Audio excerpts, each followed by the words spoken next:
'Twas grace that taught my heart to fear, and grace my fears relieved. It was 4 o'clock in the morning, but the House of Commons was still sitting. Member after member had risen to praise the MP who had brought the bill under discussion. The debate ended by the whole House rising and cheering a slightly hunched small man who sat with tears streaming down his cheeks. The bill that was passed into law was the abolition of the slave trade, and the MP in tears was William Wilberforce. Wilberforce was born in Hull. His father was a wealthy merchant, but he passed away when Wilberforce was only 9 years old, and at that stage he was sent to London into the care of his aunt and uncle. His relatives in London were evangelical Christians, and this was his first exposure to evangelical Christianity. He was a clever child, and eventually at the age of 17 he went up to study at St. John's College in Cambridge. While he was there, he adopted a hedonistic lifestyle.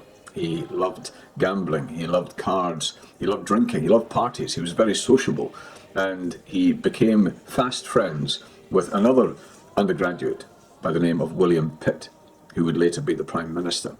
When he was aged 21, he was elected as the MP for Kingston upon Hull.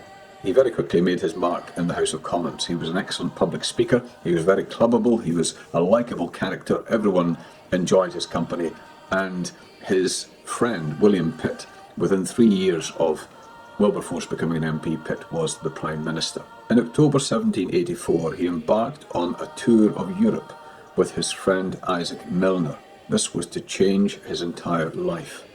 During their long periods of travelling, they would take books to read and to discuss, and one of the books they read was The Rise and Progress of Religion in the Soul by Philip Doddridge. Not quite your airport novel. This book made a tremendous impression upon Wilberforce. It was the moment when he awakened to see his need of salvation. He said himself, "I sensed my great sinfulness. For months I was in a state of the deepest depression."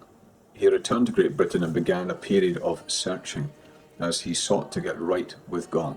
Eventually he found peace in the realization that Jesus Christ had died for his sins on the cross, and that his peace with God depended upon what Jesus had done, and not upon what William Wilberforce could do.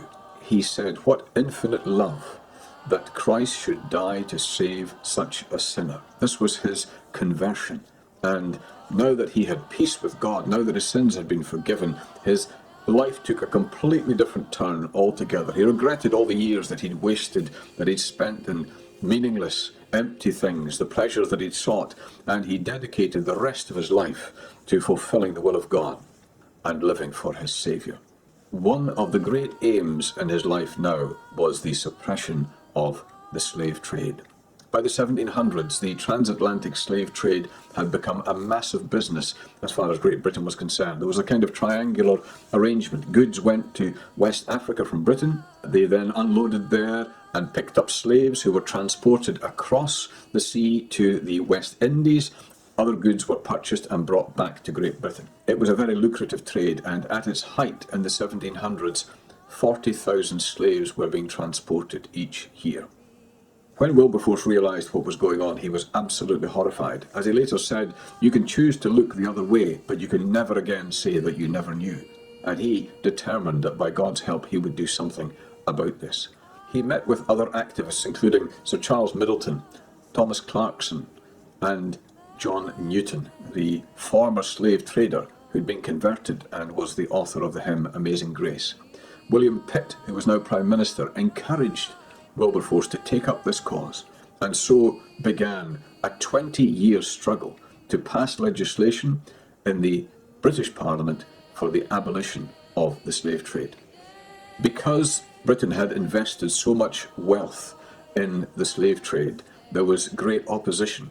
Although Wilberforce brought bill after bill to Parliament, although he tried to muster support in society in general, although he lobbied influential people, although he was the best friend of the Prime Minister, he found that at every turn he was being opposed. It began to wear down his health, and this was his consuming life work, to bring about the end of the slave trade. Eventually, they changed their tactics, and instead of bringing a bill to Parliament for the abolition of the slave trade, they brought a bill to prohibit British citizens from benefiting from trade with the French colonies. At that time, relations with France were very poor, and it was felt unpatriotic to be involved in trade with the enemy.